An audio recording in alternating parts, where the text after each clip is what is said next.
Please hit like, share, and subscribe. Now enjoy the Practical Guitarist podcast.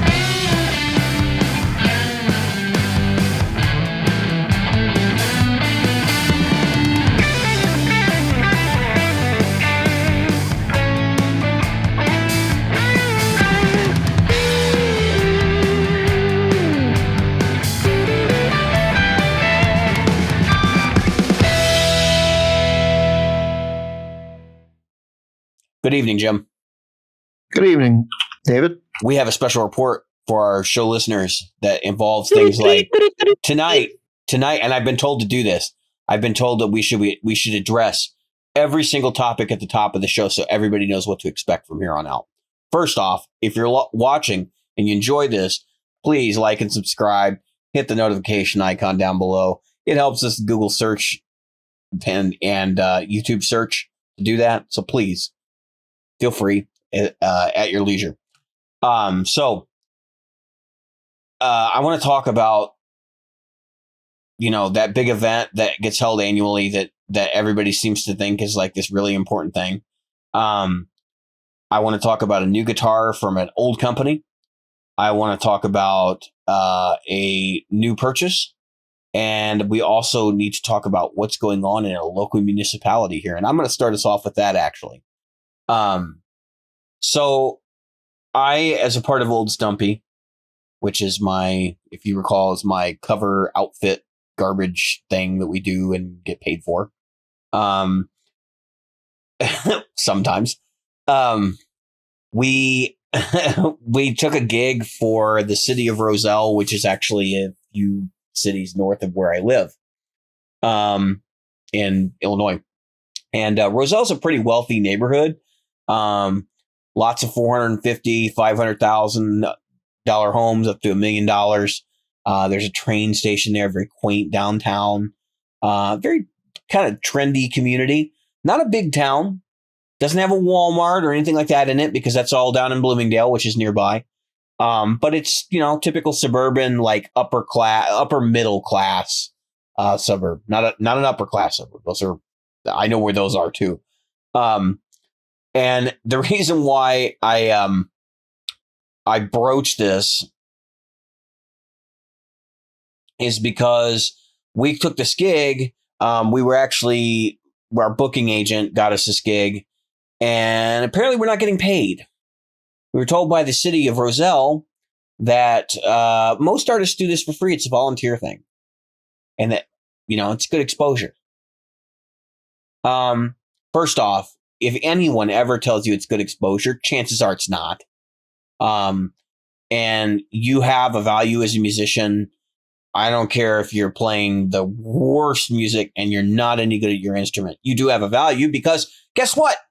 You own the equipment and you have to haul it in and you have to know how to use it to an extent.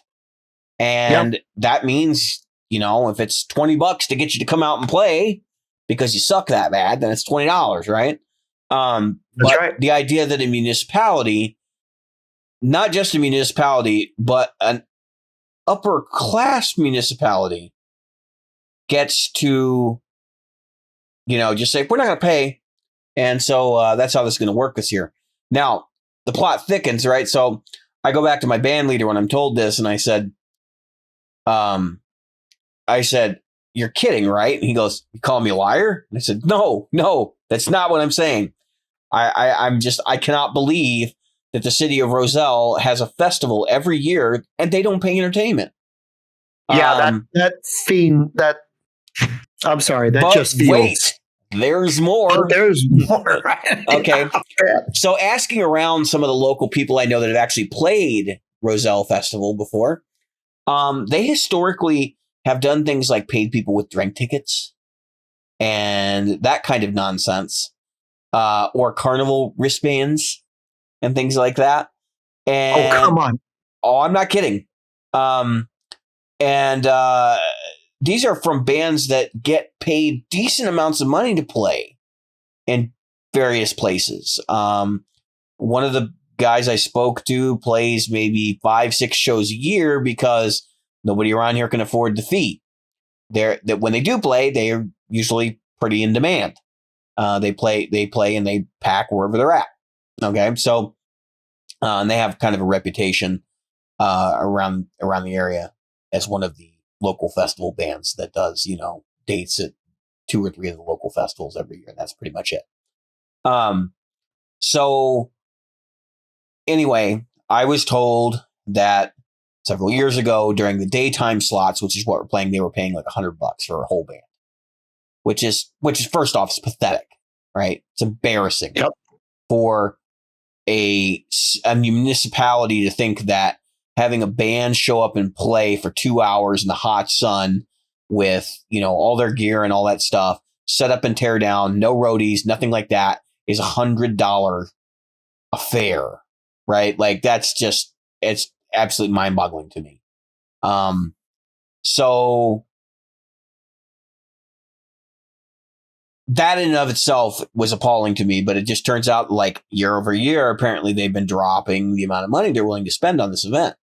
And so this year, we are playing after a high school band, like basically somebody's garage band.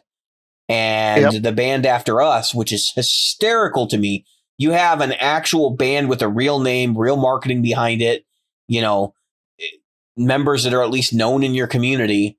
And we're in the middle slot between the high school band and School of Rock. Okay.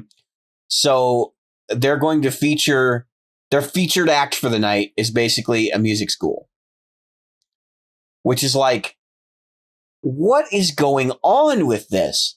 So we agreed to take this gig. So actually, fair warning and worth mentioning, it's a Saturday afternoon gig. I believe we're playing at 3:30, which probably means we'll be playing at 3:45. And we're not even going to ask if we can put a tip jar out. Like, that's just assumed. And if they say anything to us, we're probably just going to quit playing. Because honestly, like, the whole situation is just so messed up. But fair warning and full mention to this, our booking agent actually happens to be in another band. He's in actually 3 or 4 bands. And he had passed on it with his band because they weren't willing to pay the money for his band to play. But he hands it to us and says, well, this would be good for you guys, though. So, word of advice, ask how much money. Like, I don't understand why our band leader didn't. That would have been the first question I would have asked, because at least for the band that we are, that makes a huge difference of whether it's worth doing. As far as I'm concerned, we should be getting paid unless it's charity gig. And I've done charity gigs with that band, and I'll do charity gigs with that band because I like to give back to the community. But this isn't giving back to the community, okay? You're going to the festival, you're going to buy drinks, you're probably going to buy food, you're going to watch the bands, you're going to play some carnival games, you might ride a ride or two if you're, so inclined. And where is our compensation in that? Because we're part of the draw, right? I mean, it's just mind-boggling to me that they think that, like, well, people are just going to be there anyway, so you guys should want to play here. What? Because we get paid. That's why we play. Like, it's a job just like everybody else. Ours just happens to be a part-time one. And it's incredibly frustrating to me that people don't realize that, like, specifically cover bands, because that's what we are. Let's be real. Cover bands don't play because they enjoy it. They play because the audience enjoys it and they want to get paid. Okay. So it is what it is. I mean, I'm going to still go out. I'm going to have a good time. I'm going to play my butt off. And it may actually end up being the Old Stumpy's last show, because some personal situations have changed over the course of the existence of that band. And it sounds like due to our band leader's living arrangement moving to downstate Illinois, it's going to change the way that we're able to rehearse and stuff. And he and I both had a very personal conversation about it.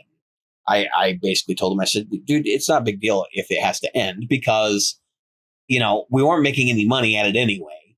And quite frankly, we were just running into situations like this over and over. Now, I had an interesting conversation as we meander out of this topic. I had an interesting conversation with another player here locally, who's got some touring experience, actually down south. He was in the Florida area, and his commentary to me was that he didn't want to play in cover bands. He could. He's competent enough, but he didn't want to do it because in his mind, he's not going to make any money doing that anyway. So the reality for him was like, if we're going to do something, like, let's not make it about money. Let's make it about the audience and potentially attracting a following. And it's really, really hard as a cover band to have a following in an area that is so saturated with other cover bands. So he was kind of on the frame of mind that, like, I'd like to do originals, maybe 75% originals and 25% covers or less.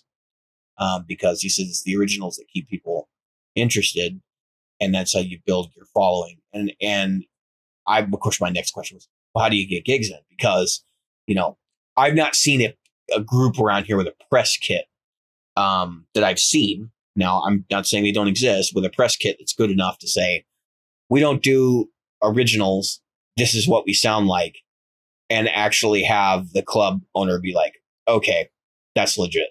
Like, we want these guys. I'm sure it's a possible thing.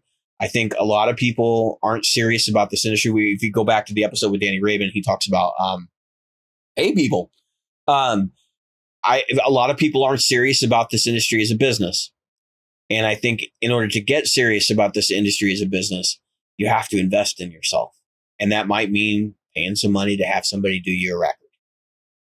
Go in and put down $1,000, cutting 3 songs for a real press kit from a quality engineer and producer to be able to put into people's hands and say, this is what we sound like. This is what we're going to do for you, and start to build momentum that way. It'll be a long, hard road to get there, but there might be more reward in it for some people. So that's why I bring it up. Compensation and this stuff is something that I think people should have a more open conversation about. I think people make the assumption that bands play, they go out and they play a 3 songs or a 3 set night, that they're making $1,000. And I know because I've had this conversation with non-musicians a lot, and they go, no, they're making like $250, $300. Like, you're crazy if you think they're making $1,000. They're not even getting paid to load in. Like, as far as, they're playing for free. You paid for their load in, at $8 an hour or something, which, is just absurd considering it's somebody's second job. So just keep that in mind when you're booking gigs. Price yourself accordingly. And if they don't want to pay the price, don't drop your fee. Make it real clear. Musicians don't have to do this. We can make ourselves a little bit more expensive. And the club owners generally can afford it. I mean, if you have a bar and you got 40 people in the bar at night, which a lot of these places we were playing were like that, they're making money. They're making enough money to pay. They don't want to pay because it cuts into their profit, and they need that one good night for the 4 bad nights they just had. But the reality is this: if you want to have good nights, book a band. I don't know that you can say that about a lot of the other bar events that get held nowadays, because they do what? Jim, you probably know better than I do. Like, trivia night is a big thing now, and karaoke is always. Oh, you're muted, by the way. Sorry, I had to sneeze. As the weather is terribly wet out here. A lot of rain, a lot of pollen. So I sneezed and forgot to unmute. But karaoke night, obviously, I think you mentioned that. Trivia night, as you mentioned. Line dancing. Yeah, I saw one where they did the painting thing, where everybody comes in and paints the same picture. I'm like, are these really are these packing bars? Well, so I'm going to say this. The larger cities, and I noticed this when I was growing up, I remember disco exploded for us in like 76 or 77. Yeah. But disco had been huge since 72, 73 in a lot of large cities. And so unless somebody came from New York City up to, and they had to travel 3.5 hours north, which sounds like nothing, but ever back then, nobody really, knew. I mean, there was disco, but not disco like disco. So by the time it exploded in my hometown, it died. And I've noticed that larger cities tend to have things like that are a little more cutting edge, and maybe if they're popular enough, will seep out. Because I remember hearing about trivia nights. Then all of a sudden there were trivia nights. Same with a lot of different things. So darts is a biggie. Pool is still a biggie around here. Because remember, this is Navy town and a military town in general. Man, I sang karaoke last night. I did God Bless the USA and got not only a standing ovation, half the place was standing at attention when I was doing it. Right. Which tells you that the narrative is not exactly the way that people want to make it look like. Because again, they live in the city. They have the city mentality of that's the way the rest of the world must be because we're like that. A lot of places brought back live music, but it's a glut. And so, what sets you apart from the other musicians? I don't think live music was ever gone, Jim. I don't think that was a thing, but they would much rather have other things going on during the week that are cheap. Oh yeah, that are cheap. And that's the thing. But so those people should be getting paid too, because honestly, they should get a cut of the cut of the amount of people that are in the club. It should be based on a percentage. I mean, I have never, and I do mean never, ever had a time where I thought to myself, hey, we should go do this for the city for free. The city doesn't do anything for me for free. Right. Take my word for it. When that garbage man comes, it's because I paid the damn bill. Right. I don't get power because I didn't pay my bill. You know what I mean? Right.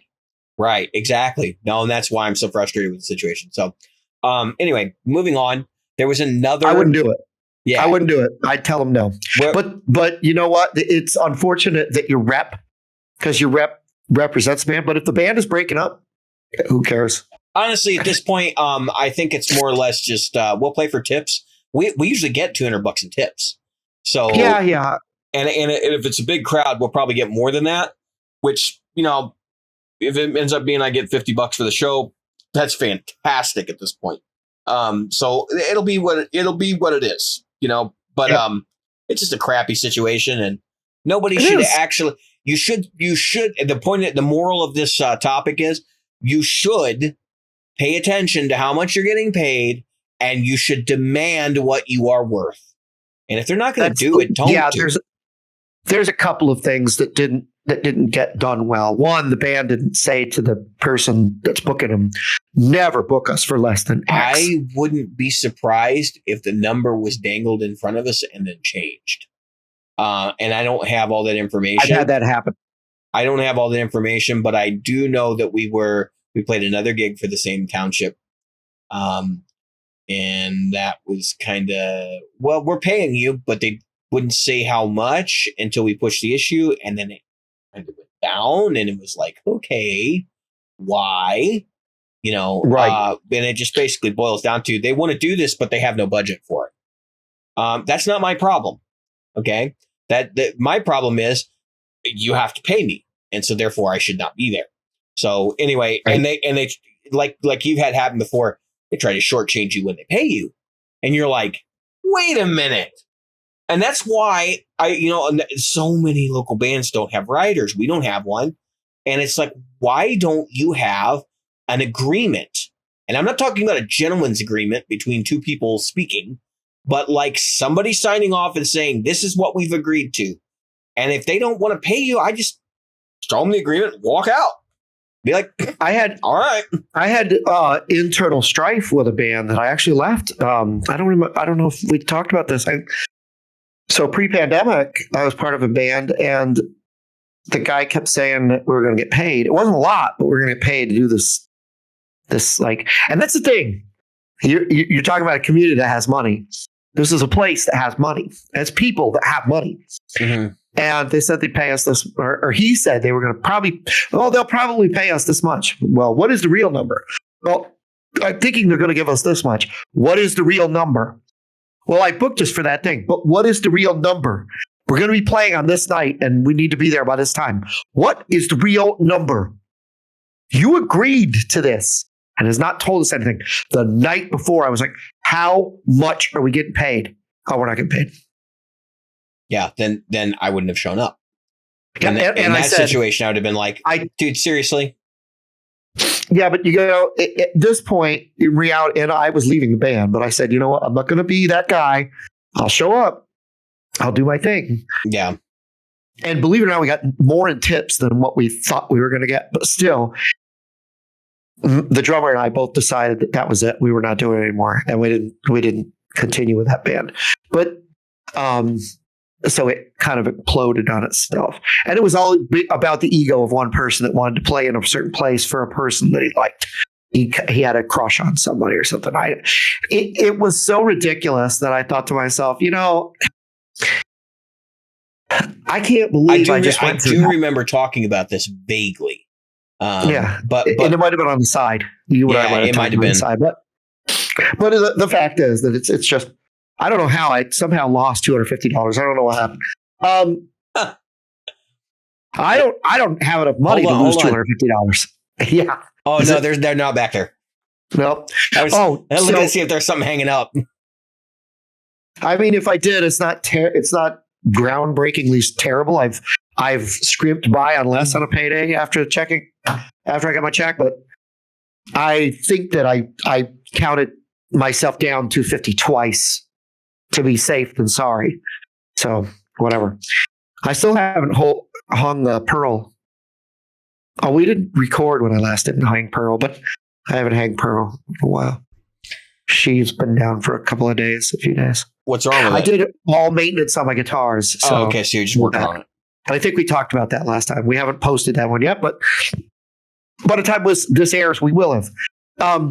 So let's go on to our next topic. What's our next topic? Yeah. So let's talk about that event that everybody thinks is such a big damn deal, but never is. And we're not gonna bludgeon you to death with that because you guys have heard us talk about that like 2 Christmases in a row. All right, so Summer Namm happened. There's a thing. It did? It was a thing that sort of happened, I guess.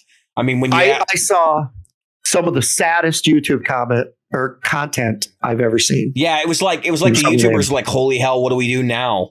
It was like they went to a you know what it reminded me of? You've been to a gun show, right? Those things are packed. You and I have both been doing that shows. I mean, I've been to guitar shows too. And they've been packed. Guitar shows have been packed. Comic-Con and that kind of stuff. Oh, yeah. Comic-Con packed. This was like a sad knitting thing or like a community. It wasn't even that. It was like going to a show floor when everybody's up, like at a educational conference when everybody's upstairs in the education. I mean, it looked very, very empty. And it looked like a job conference for McDonald's. There just wasn't a lot of stuff there, and there wasn't a lot of brands represented. It was, and Summer Namm is usually pretty produced anyway. But so there's not a whole lot to cover with Summer Namm, but because it was like the conference that sort of was. I think Winter Namm will be different, but it depends on where we go with coronavirus in the next 3 months. Well, a lot of those announcements we talked about on the last show.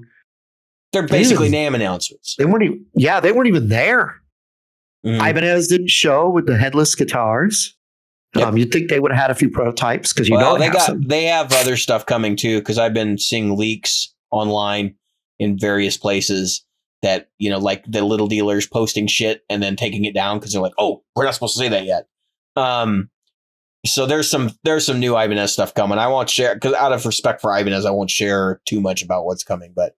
Expect some new low end guitars and stuff like that. But anyway, yeah, I mean, like they didn't show what Gibson. I don't think Gibson had a brands booth there, but like the majority of the Gibson stuff was at the Gibson.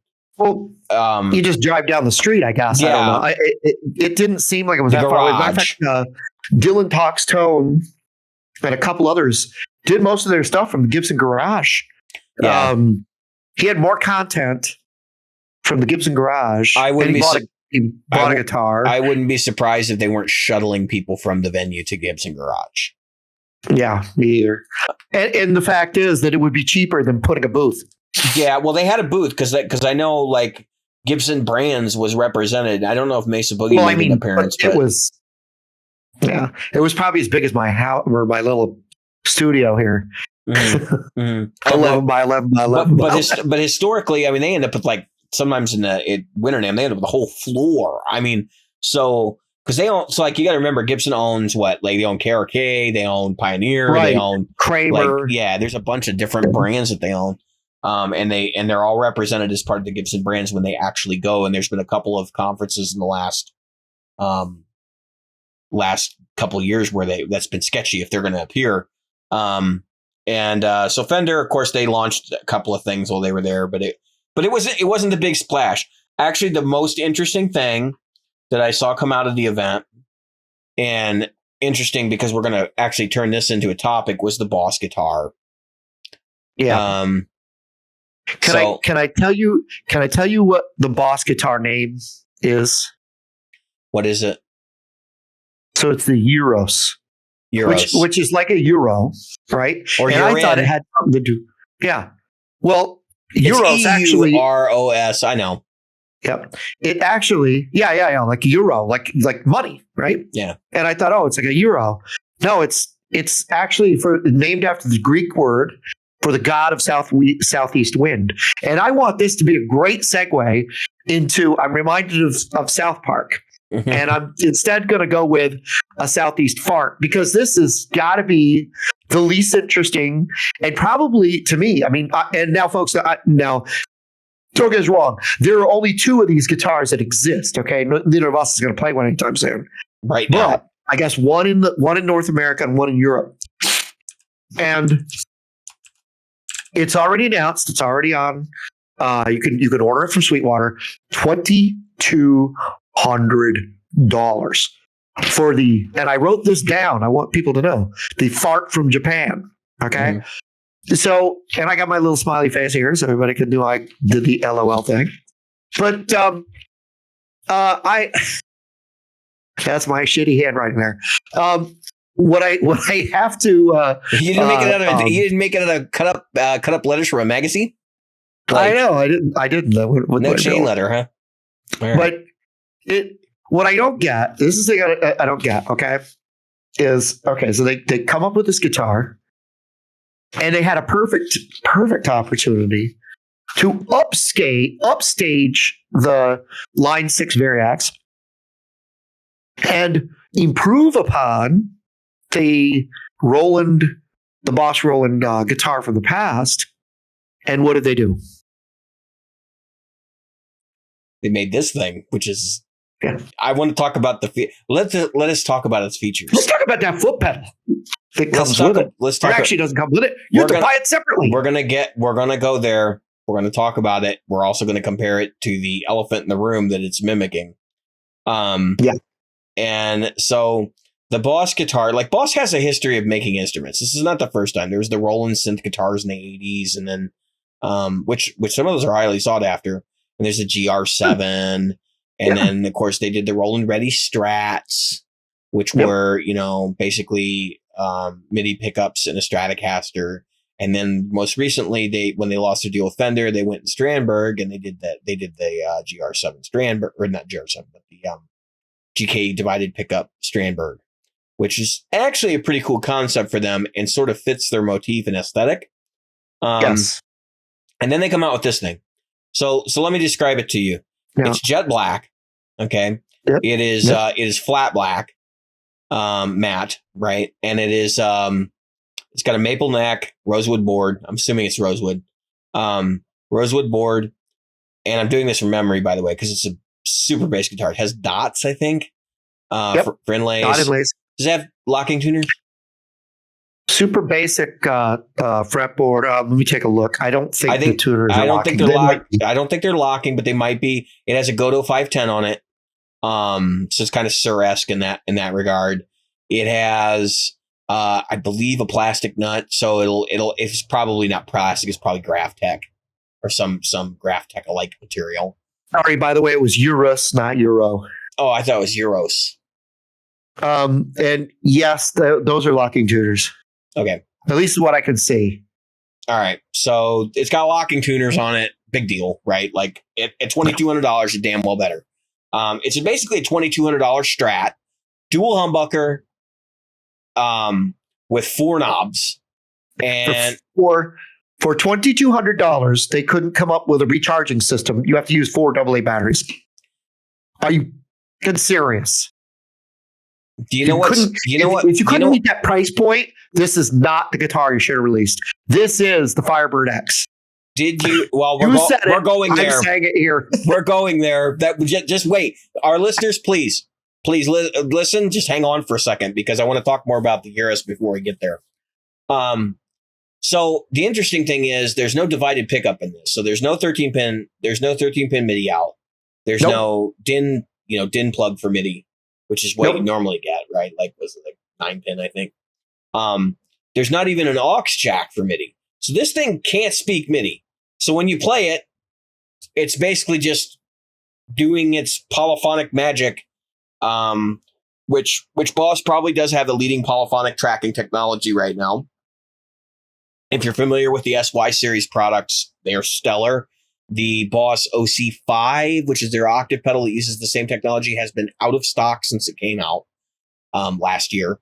And so that's the preface to it, right? So like basically what this guitar is a guitar, a mediocre guitar. Call it what it is. Yeah, it's not even baked maple. At best. What did they mention what wood it's made out of? Search for it and then let me know when I'm done. I'm on it. So no big maple, nothing.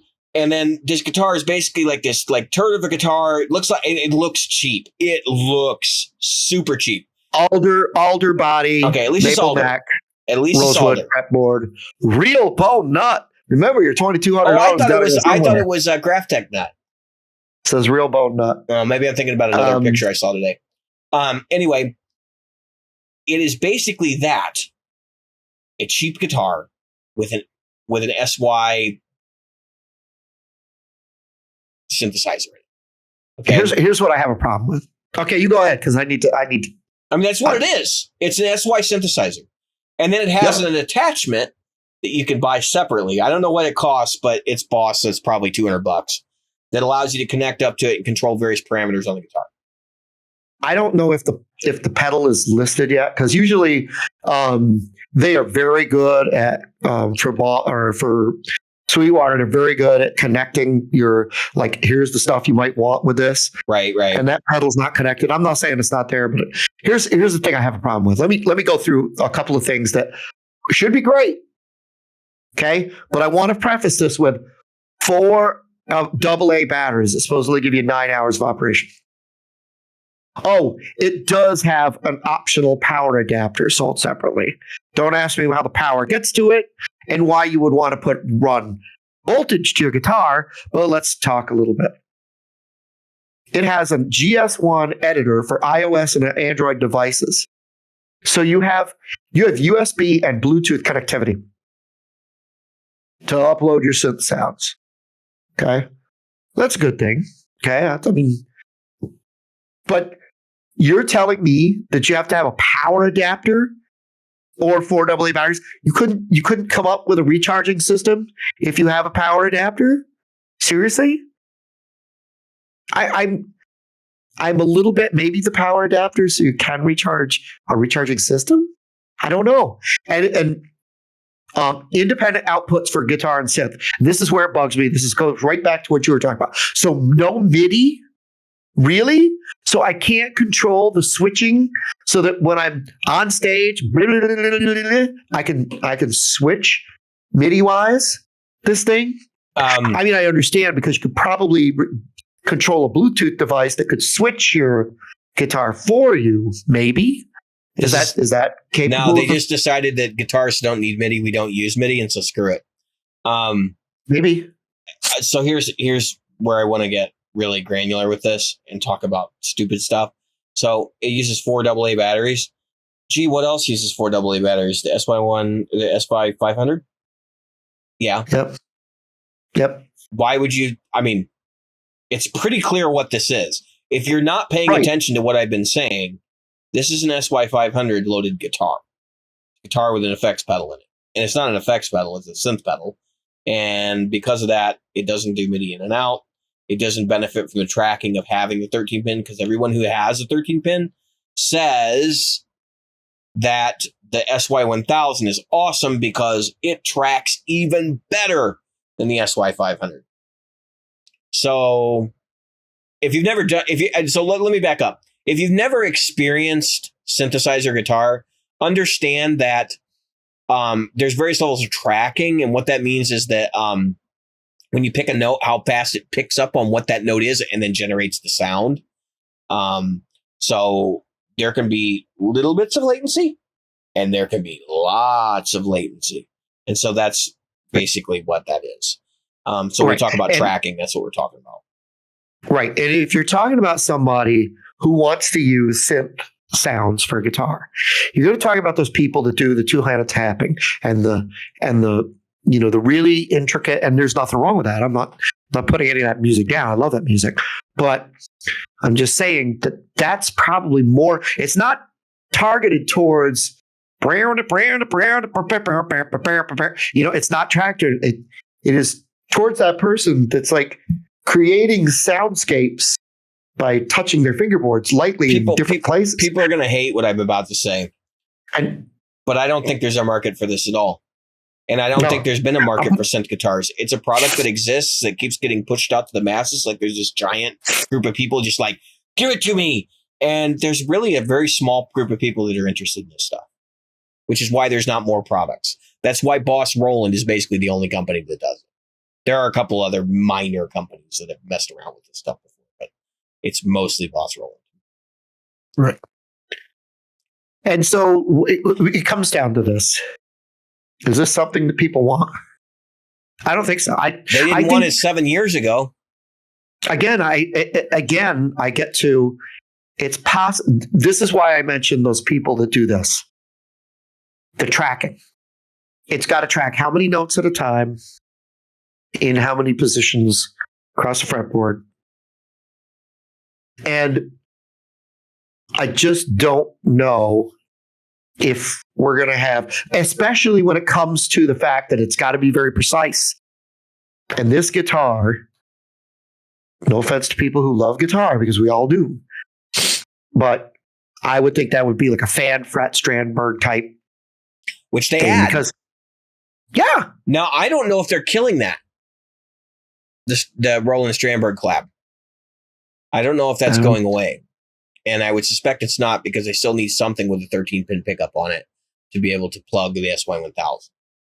And if that deal doesn't work out with them, maybe we'll see another one of these things at Summer Namm with, expanded feature set, divided pickup, and that's waiting in the wings, and that this is kind of them dipping their toe in the water. Interesting to note, though, Jim, before we go any further, this is not a Wadza product. No. And yeah, go ahead. Yeah, well, so what I was about to say is to me, this is really like the first Line 6 Variax. I mean, this is like it's one actually, of the early ones. I would say, and not even, does it do pickup modeling and all that? I haven't even paid attention to that side. So that's just it. It only gives us very, very, like, it does the, Yeah, because go ahead. No, I was just saying I'm going to check this pedal, see if they have it listed and see how much it is. I found it's the EV1WL pedal. I just don't. Okay. Yeah, go ahead. That's $150 because the pedal exists already. Here's the beauty. Okay, the pedal does talk MIDI out a 1/4 inch, but right now that pedal, this should excite you. What does it do with the MIDI though? It does not send note on, note off messages. No. That's what I was about to say. This pedal is actually already in this pedal is really meant to control the Waza Air and the Waza headphones. So that's what. So you could do stuff with this. This is literally meant to be this guitar and this pedal and those different. This is literally meant for the person that sits at their house and plays in the headphones, and like a rich person. Though, I mean, $2,200 guitar is a lot of money to do this. Okay, which is play with yourself. Can I pause something? This is something that was pointed out to me today. Sure, and it's super obvious, but bears mentioning. Mm-hmm. If you're looking at this thing and you're thinking you should buy this, don't buy a $1,500 guitar and pick up an SY500, because then you're not tethered to their guitar selection. You can get a $1,500 guitar today with baked maple neck and all the accoutrements that you could possibly want for like Warmoth, or really even some manufacturers are doing stuff like that now, and not whatever it is they're putting together as a guitar from, and who knows who they partnered with to build it. It's probably Cortec. It's probably a $2,200 Cortec guitar. And you could do that for sub $2,000. Get an SY500 and a guitar. And then you could plug all your guitars into your SY500. You know what should be a lesson to Boss is don't put really nice stuff, electronics, into a piece of garbage guitar. It's not. Now, we don't know if it's a piece of garbage. Right. That's what we were shown is super basic. And right. It's like, guys, this is not what people expect from the company that is Boss. Right. The company that just literally did one of the greatest things as far as this most recent fuzz pedal has just, I think, okay, I don't want to say piece of crap guitar. They've put, I'm willing to admit this thing is probably going to play really well. And it's, but Jim, we talked about that. Maybe that should be our bonus content. That should be our bonus content. We'll talk about things playing well. And why that's a terrible evaluation characteristic today. But anyway, yeah, I mean, it's just there's nothing exciting about this really. And that's why I'm like, I'm actually didn't kind of want to do this topic tonight, because I was sitting there thinking there's nothing here to really talk about. Like, it's not even that interesting, but there is one angle that we've missed so far. And I think it's worth mentioning. Jim actually sort of already touched on it, which is that this thing already existed. It was called the Firebird X, which was a guitar with all the electronic features, the modeling and all that stuff. But this one doesn't seem to have in large quantities. All that stuff was built into the guitar. You had to have this fancy foot controller. It was a dog expensive. It was like $4,000 plus. Yep. That's what this guitar is. I mean, essentially it's Boss saying, yeah, we can do that. We can do it for, this, and it would just sacrifice some of these features because we don't need that. But I mean, just having needing to have their proprietary foot controller to go with your guitar to get the maximum functionality out of it, and it's still costing $2,200 before you do that, is just asinine to me. It doesn't make sense. It should come in the box for that amount of money. It should just come in the box, period. And it should be bulletproof, because the guitar will outlast whatever you put in the box. That's guaranteed, especially with digital equipment. And this is digital. So, but don't worry, you get a gig bag. Yeah, a gig bag for $2,200 flagship product.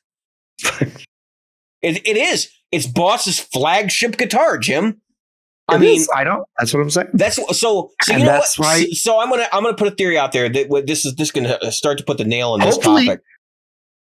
Yep, because I got one more point before you put the nail in it. All right, you give your point first, and I'll give my theory. Yep. Electronics and getting wet, and I'm talking about if this is now. Maybe it's maybe the market is not the gigging musician. Maybe the market is the person it's sitting clearly at home. not. It's all integrated with headphones and I'm crap. sweating all over it because I've done the gigs already this year. Now that the The whole thing is over. And I have sweated all over my guitars. They were soaked when I was done. My arms were soaked. My guitars were soaked. Hair was soaked. My shirts were soaked. And you all took a shower together. Yep. I was drinking copious amounts of water. And to have, I can't tell you how much sweat I took off that Strat the other day. To have that, and that wasn't really a huge gig, but anyway, to have that, am I really trusting all that water and sweat has got what in it? It's got salt and acids and salt water. Is this really going to live up to that? And then they're going to give me a gig bag? Yeah. Just saying. So I have a theory as to why this exists. Sure. Think about Boss's forays into recent forays into other product lines. So they started with the Waza amp, right? And that was a miserable failure. So then they flipped the script, and I don't think they ever wanted Waza amp to take off actually, but they flipped the script, and then they went and they made the Katana, and everybody was like, "Oh, the Katana is freaking amazing." Well, it's just a GG1000 with a speaker attached to it, which is fine. But people were buying those in droves. They're still buying them in droves. It's one of the most fervent communities I see in guitar forums. I have not been to a open mic or jam where a Katana has not made an appearance in probably the 3 years that I've been going regularly. I shouldn't say that. There was one small one where I was the only electric guitar player. But it is probably the most common amp in the world right now. And not that there's anything wrong with that, and not that the Katana is not a little powerful, little interesting thing that they've built. But it seems like they did that, and then they did Next Tone. I never see Next Tone amps, right? Like, because it's a price point thing. The Katana is popular because it hit a price point. That's right. Nobody's buying digital amps, between $350 and $600. Just not happening. Right. And so people are buying Katanas. Now you will see the occasional Katana artist, which is just a super loud Katana, basically. There are minor differences, different speaker. But overall, it's a Katana. Once you get beyond the Katana artist, then you get into the territory of Next Tone.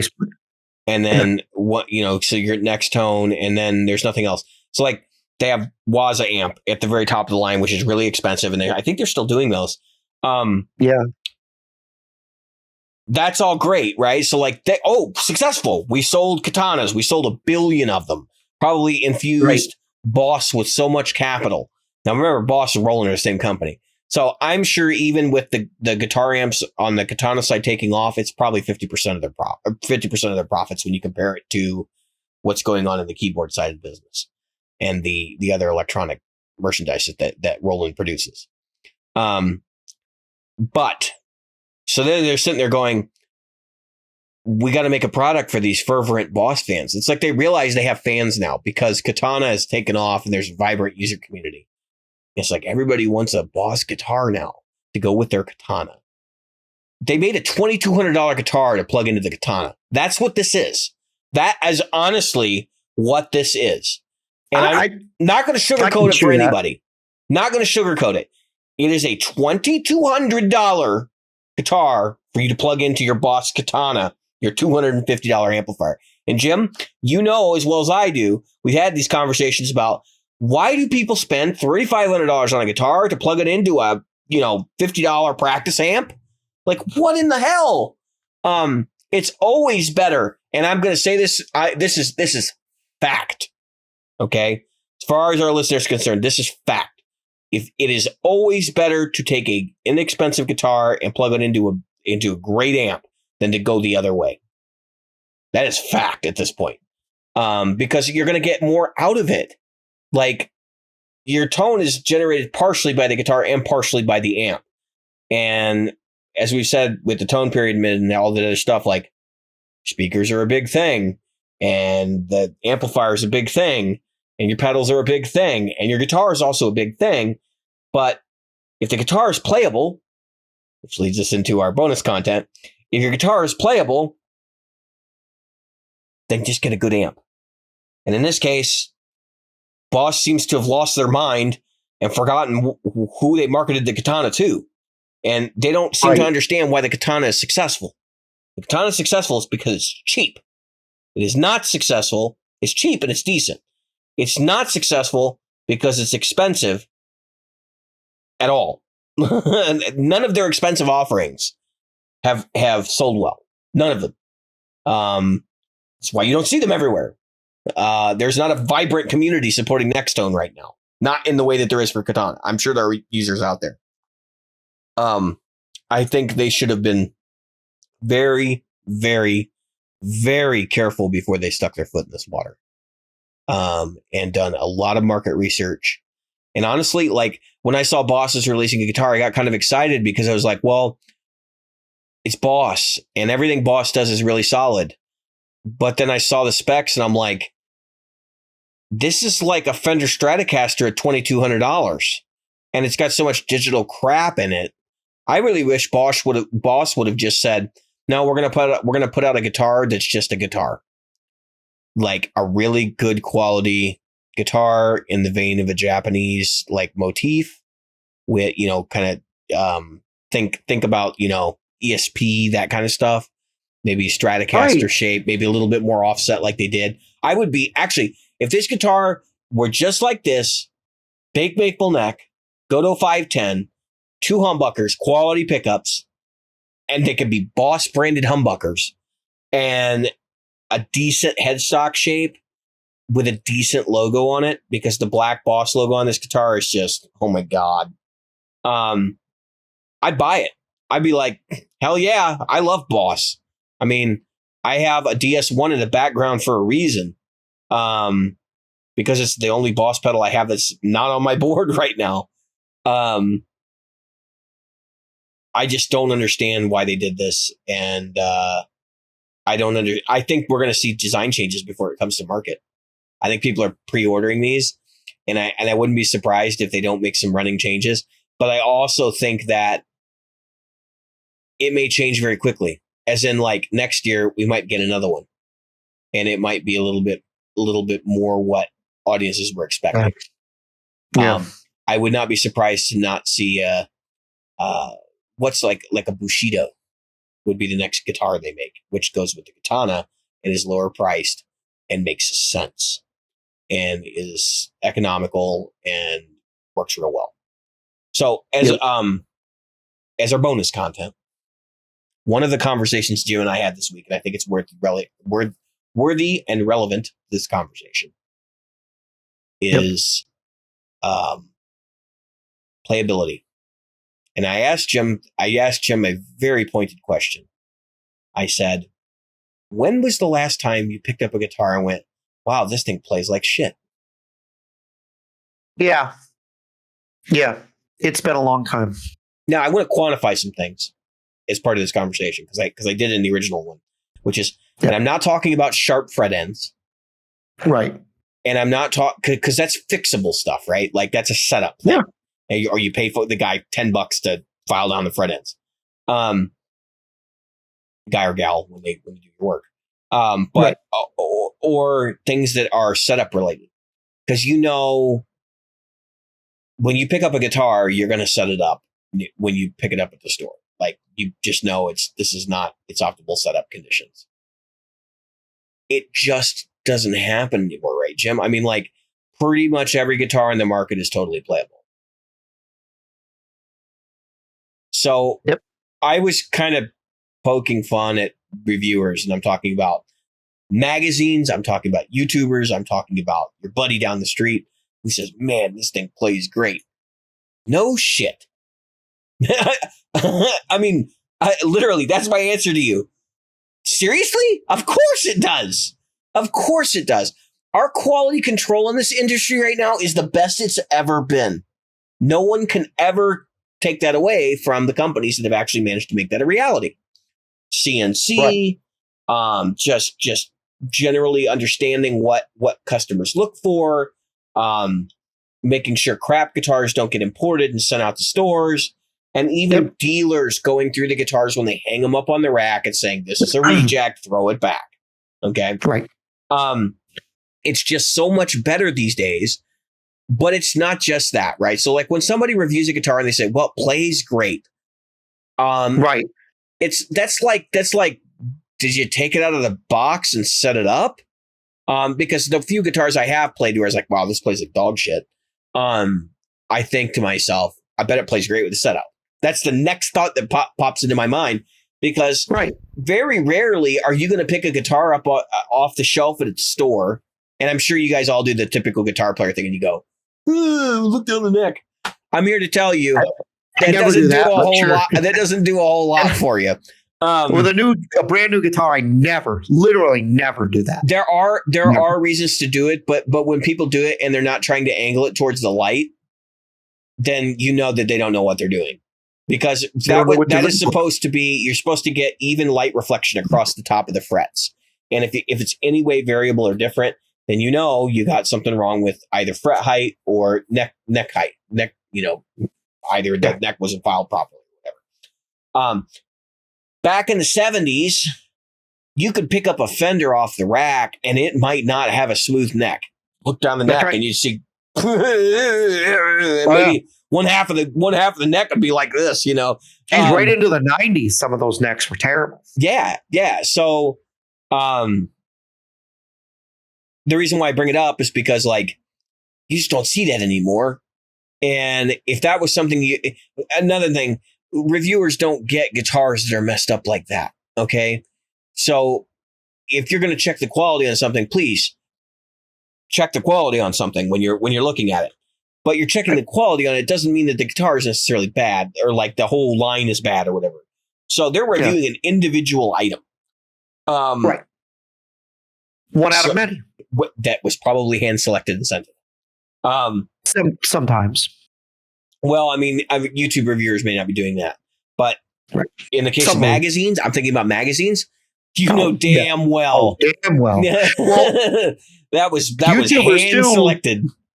Let me tell you something. The first YouTubers that get their hands on this guitar we just talked about are going to be one of those two guitars, or maybe a couple more that get introduced into the wild. Those things will have been gone through many times, and possibly by the last reviewer. Mm-hmm. If Andertons get their hand on it, they're certainly not going to put it on the show without Pete getting a chance to tweak on it, or whoever, to make it look, feel, and sound right for their thing. They don't want a bad foot forward. We've talked about that before. The I would be surprised if Boss doesn't send their own technician out to set it up for whoever plays it. Right. Now here's the thing, though. Getting away from the Boss, the Fireflies, and the Uris, or whatever the heck, damn, the Earts. That's it, Earts. All the other ones been going around. I mean, there's a reason you and I haven't jumped on one. Why? And the fact is that I think there's this sudden culture, or maybe it's just prevalent online. Because I got to be honest with you, I don't know personally a single guitar player that's one of these glut. I have people that tell me I have a lot of guitars, and I have, when you look behind me, I have like 10, and they're like, man, you have a lot of guitars, and they only know of like 3 or 4. So that's none of their business. Yeah. And well, it's not. I mean, but I'm just saying that I don't know if this glut of I've got to have all of these guitars is like a is it a real thing? Is it a real thing, or is it just something that there are people who get them because you see a lot of these for resale. I don't know. Maybe I'm not. Maybe I'm missing something in this whole thing. But when you get to this, like you were talking about, this setup quality thing, this you pick up a guitar and does it play like crap? Of course not. Of course not. Most of them don't. Most guitars, I can tell you right down to the Squire Bullets that showed up at the store, and I unboxed a lot of those things. I only worked like 2 or 3 days a week sometimes. But I'd unbox 10, 12 guitars a day. And when I was unboxing those guitars, I might have had to send back 3. I had one fall off a thing and break a headstock. So the truth of the matter is, and a lot of times it would be something that you'd look at it and then somebody go, "Hey, Jim, did you see that?" And it's like, there's a lifted fretboard or whatever. And I'm like, "Oh shit." It wasn't something I'd put on the floor yet, but I hung it on a hanger behind the counter, and I was getting ready to, look at some stuff. And then I would have to, your day gets running fast, and it's possible to get something to go by you, a scratch or a nick or something like that. But you're generally not at Guitar Center. You're generally not receiving guitars though directly from the manufacturer. You're coming from their distribution facility, correct? Right, from their distribution facility, which means that somebody has at least looked at the box. Literally, the boxes are still packaged from Japan. So that just tells you that the guitars that go into the boxes are quality. That's right. So the fact is that I'm not saying that if you walked into a wherever or ordered from online from wherever a guitar and you got it in and it was a budget guitar and it played great out of the box. I don't find that surprising at all. I also don't find it surprising. I have to laugh at Phil McKnight. Not that look, I think Phil McKnight's a great guy. I really do. I think he's a swell guy. But here's the thing: there's one of these checks he does where he runs a nylon sock up and down the neck and goes, "Look, there's barely any fret ends." A little bit of sandpaper in 5 minutes in front of a YouTube, because these people are going to spend their time, waste their time in front of YouTube anyway. They're not playing a thing. I don't know if those things get 10 hours of playtime when somebody gets it though. And that's the thing. If you buy a guitar, you got a great setup, that's fine. But do you really, and this is really comes down to, and maybe this is what you're wondering, but this is what I would think. Do you really know what a great setup is? And how that feels to you? If what you have is 25 budget guitars behind you, do you really know how that feels to you? And I'm not saying you have to buy an expensive guitar to get a great setup, because believe me, I know that some expensive guitars come with shitty cut nuts. There's one right there. So it does happen. I'm just saying that I knew that nut was cut like shit because I knew what a shit nut cut felt like and sounded like. If I have to tune that thing 27 times and I put enough lube in there so that it's a pipeline. I mean, I know that the nut was cut wrong and it has to be reslotted. Or maybe it's a shit nut and I got to get a new one. But I'm just saying that I'll watch. Okay, I'll give you a prime example. I'll watch Trogley. He'll open, and again, I'm not slamming on Trogley. I don't know Trogley might be the greatest guy in the world. I just don't know him. Okay, so Trogley unboxes a guitar, and then he plays it, and half the time it's barely in tune. Okay, and it's either his playing or his inability to tune the guitar, or a little bit of both. But I'm just saying that, and not everyone, just a lot of them. I just watched him unbox a new Noventa Jazzmaster Triple P90s. Looks pretty cool. He played it. But his playing was barely in tune. And I'm thinking to myself, not only is he unaware of that, because I wouldn't put that on my channel. But his watchers are probably unaware of it too. But is that because the watchers watch it and they go, and they're used to hearing that out of tune playing? So no, I just think that there's a low quality standard. People are watching it to look at the guitars. They're not watching it for Trogley playing. I mean, that's basically, they want to see him unbox stuff. I mean, his unboxing videos do well, so that's basically what it is. But yeah. I'm just saying that he's not the only one. I've seen a lot of these guitar channels that they'll unbox a guitar and then they'll play it, and it sounds like, it's not like Anderton's when Honore can make here's latest dog shit guitar. It's literally made of dog shit, and he plays it and it sounds like like diamonds. I mean, that guy he's just a monster player and he's incredible. Okay, so he's the outlier over there. Most players are Trogley. most players are the folks who don't actually play that great in tune. No, I would say I do, but I would say another thing. Like, remember, you're comparing Andertons and like Peter Norrie and his whole situation. By the way, incredible player, and good guy too. But Peter Norrie, when he does his thing, right? Like, those guitars they're playing on Andertons when they do their video, like they're playing the new Squire. They're never straight out of the box. Oh, hell no. That's right. That's what I'm saying. They're getting set up and everything right before they hand it to them. And if a guitar is set up properly, they're probably pretty good at the job that they've been assigned. In other words, this is a Strat and this is a Tele. That's right. And that's right. Because ultimately, the differences between, and I've been saying this for a while, but the differences between going from Squire to Fender to upper level Fender to Fender Custom Shop are they're strange differences. They're not what you think. And we need to talk about that Custom Shop then. Go ahead. They're not what you think. Right. We actually kind of want to talk about the Custom Shop thing in another episode because I think that's a good topic for another episode. For next week. Yeah, we can do that. Because I know what you're talking about. So everybody thinks that like when you buy a Squire, you get and people like Philip and I have kind of built this mythos, right? That you're buying, a guitar that has pop metal pickups and all that kind of stuff. And it's like, and pop metal hardware.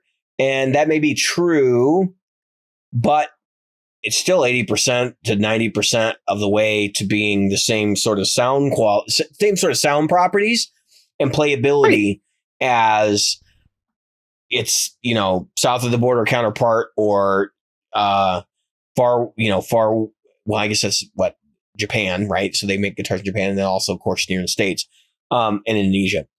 So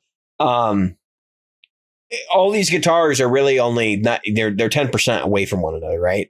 Or maybe 15% away from one another, even tonally. I know people are like, I'm sure there are people screaming at their computer right now. That Squire pickup sounds like trash. But the reality is it still sounds like a Strat. It doesn't sound like a great Strat, but it sounds like a Strat. And as you start going up the price tag, you get a few more percent here and there. That's why I've always used a percent model when I talk about this stuff on the show. And by the time you get to Custom Shop, we would consider Custom Shop probably to be 100%. There are other things that go on in the design. That's what we're going to talk about in another episode in terms of Custom Shop versus what you buy from American and how they set up the Custom Shop to be something that people actually want, because there are things that go on in that. That will be a topic for another episode. But my point is, we have this thing when somebody says it's a playable guitar, they're like, oh, this Firefly is playable. Great. I hope it is, because if it's not playable, what the hell are you going to do with it? Hanging on the wall? I mean, it's mind numbing. All right. So we got one more topic. I'm just gonna declare that one dead. We've hit that one with a dead horse, and we're already in an hour. So I'd like to wrap this up quick. So last week I said I was getting one of these, and I got one of these. This is the Golden Boy. Look, there it is. It's the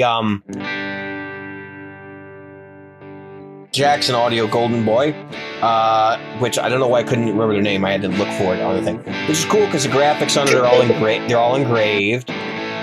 So if I had to, if I went blind, I could still figure out what it was. Controls, it's got a boost on it, gain, bass, middle, treble, MIDI in and out. Actually, I think it's just MIDI in, and then 9-volt DC plug, no battery inside. I got this guy used. It is a King of Tone circuit. It is a blues breaker circuit, right? It's got 4 variations of drive. So there's the blues breaker mode. There's what they call Marshall mode. There's tube screamer mode, which makes it softer clipping. And then there's asymmetric mode, which is like the heaviest clipping it has. Okay. So it does those 4 things. And then the boost is basically just gain boost, but it's got 6 modes and they're just EQ curves for the boost. And some of the boost settings have some more grit. And it has actually on the board itself, it has a trim pot for presence. It has a trim pot for overall brightness. and it has a jumper, which is basically like a switch. It's like a Jim knows what a jumper is, but for our audience, you pull it off and put it in another place. And the jumper actually provides you an alternative boost, which is a gritty boost, and it gives you a certain amount of grit in addition to regular old boost. Okay, so I haven't played with the alternative boost, so fair warning, anything that I say here doesn't really have anything to do with that. I spent 2 days matching it up with this guy, which is the king of the blues breakers, right? This is the king of tone. Okay, that is the blues breaker that breaks the blues breakers. Right, 2 blues breakers in one box. Now, here's the interesting part. I can get this to sound like one half of the king of tone until I'm blue in the face. And it is really close. And actually, the Golden Boy has more control if you're only looking for one side of a blues breaker, because you can use the EQ to do wild things with it. Because it's an active EQ, so bass, middle, treble, 3-band EQ, and it's active, which means you want some more clarity, turn the treble up. You want the mid stick. You want to slay the mix, turn the mid up. You want to make sure that your bass player and your drummer are happy, turn the bass down. Okay. It's a very, very flexible drive pedal. The King of Tone, one half of the King of Tone can be matched by the Golden Boy. Because of the boost, I still prefer the King of Tone. The boost is not bad, but it does not replace having 2 of those blues breaker circuits in one box. This led me on a tone quest. As I was playing around with it, I actually opened up my King of Tone and I messed with the dip switches. My King of Tone is now currently configured. It was not this way when I started. It is currently configured with boosts on both sides. Because it has boost mode, drive mode, or distortion. It's boost mode on both sides. And I'm so glad I went through this process, because I realized as part of the testing process using a clean channel on my Fillmore that it seems like the overdrive mode is sort of Tube Screamer-like in the way that it smooths out, but it seems to have some clean blend. Okay? And I hate that about Tube Screamers. I hate it. The second I can hear my note undistorted, or like the distortions behind my note, I don't want it.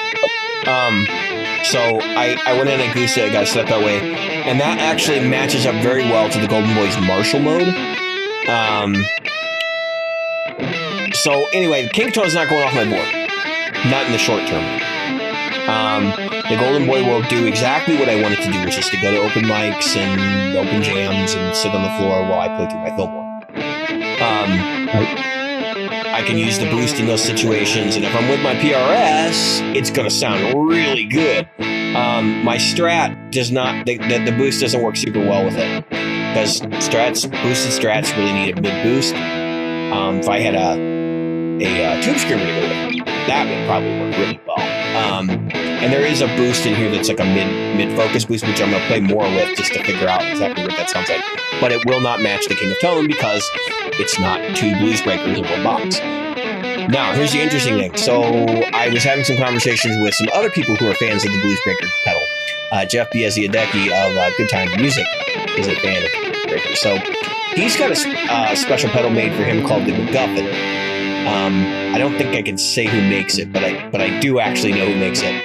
And it is probably going to be a product that comes to market at some point, albeit with some different features. And basically, it's a King of Tone and a Klon in one box. Klon feeding into the King of Tone with some clipping options on the King of Tone side. Okay, so just to describe to you what this thing sounds like, compared to the King of Tone in its current configuration, the King of Tone is Marshall. I plug it into the Fillmore. I got all the knobs at noon. Gain controls at like 9 o'clock. Master volumes at like 9 o'clock. Okay, or maybe 9:30 or 10 for the master volume.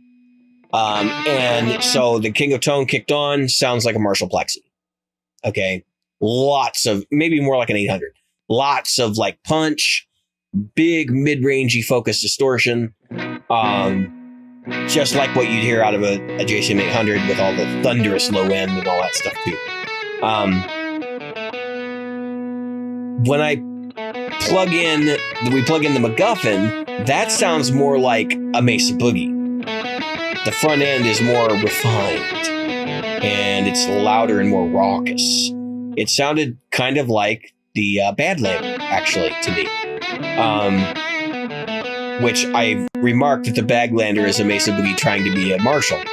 And this is very much in that vein, right? So you got a blues breaker, so that's a Marshall-inspired idea. And it was originally a Marshall circuit being pushed by a Klon, right? Which is actually a really, really cool. I want to get a Klon now because I'm like, yeah, that sound was really cool. It'd be a nice one to have on my palette. But it was interesting because we were looking at this and going back and forth, and what we determined was that the blues breaker circuit inside the MacGuffin wasn't as good as the King of Tone. And we don't know why. We have no idea why.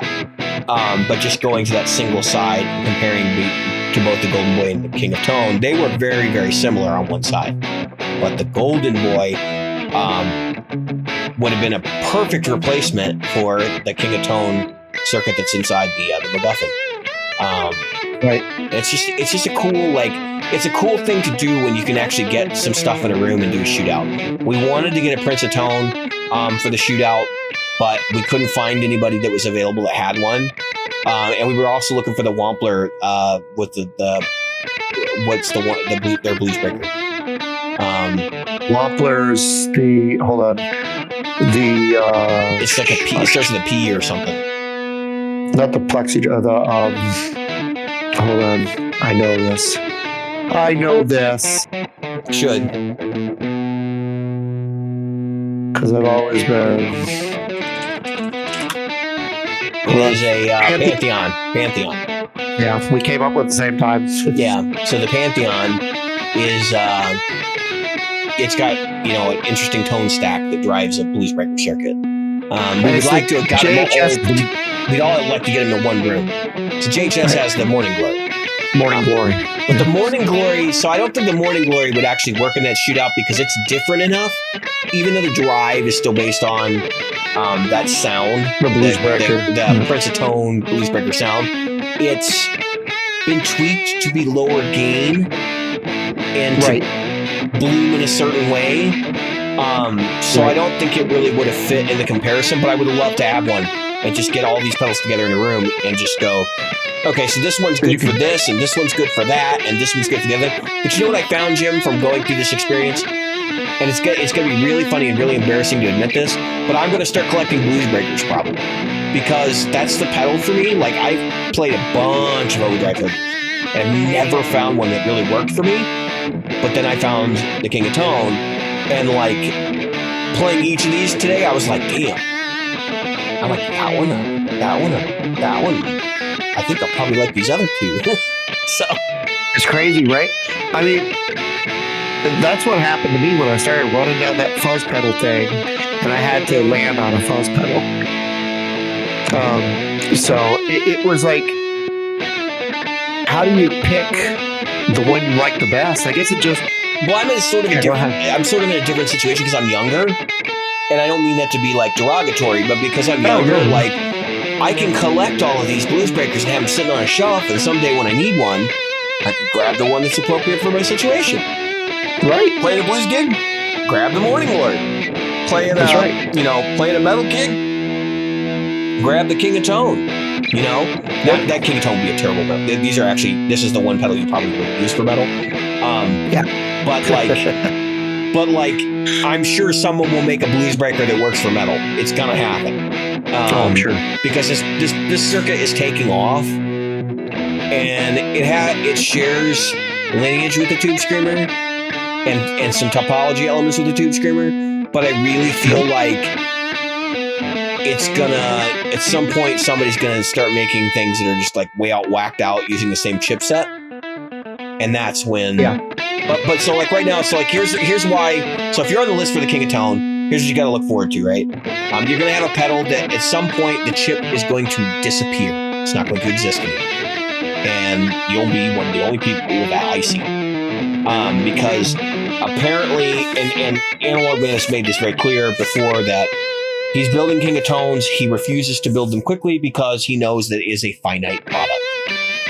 Right. He's not going to hire more people to build them. because he knows that at some point he's going to run out of chips anyway.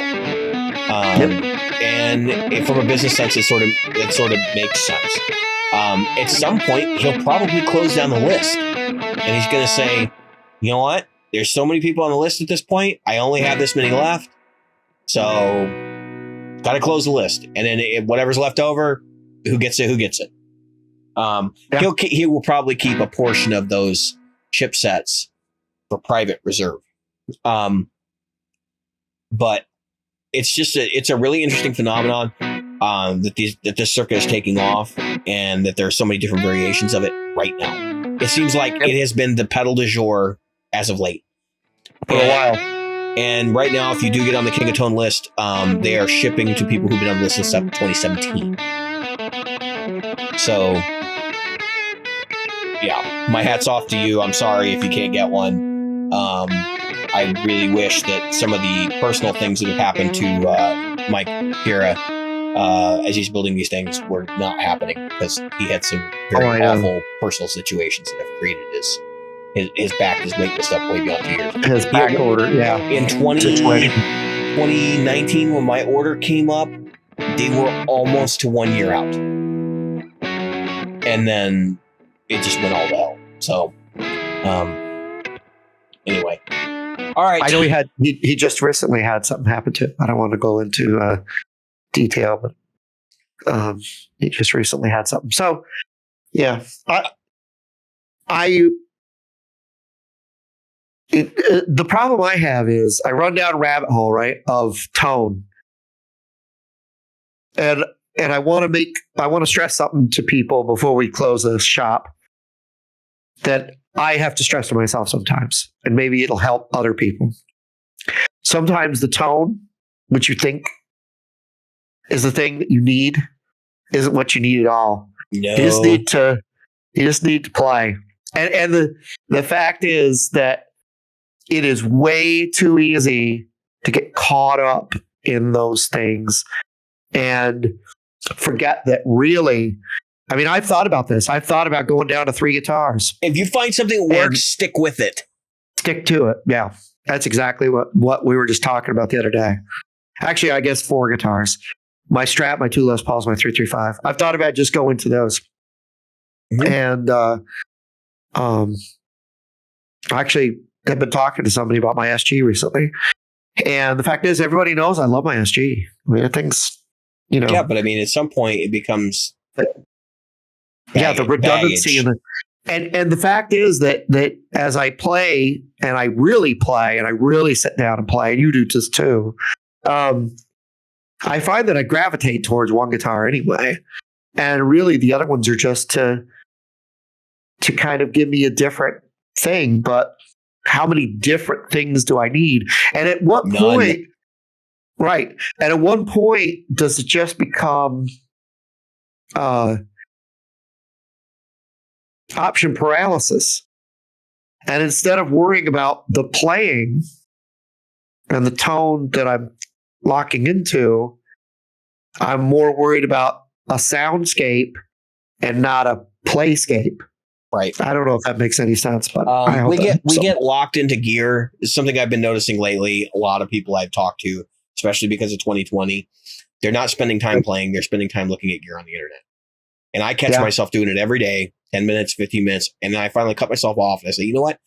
You got to either work, or you're going to play guitar, or you're going to, do something productive. Because staring at gear, trying to plan out what you're going to do next, a waste of time.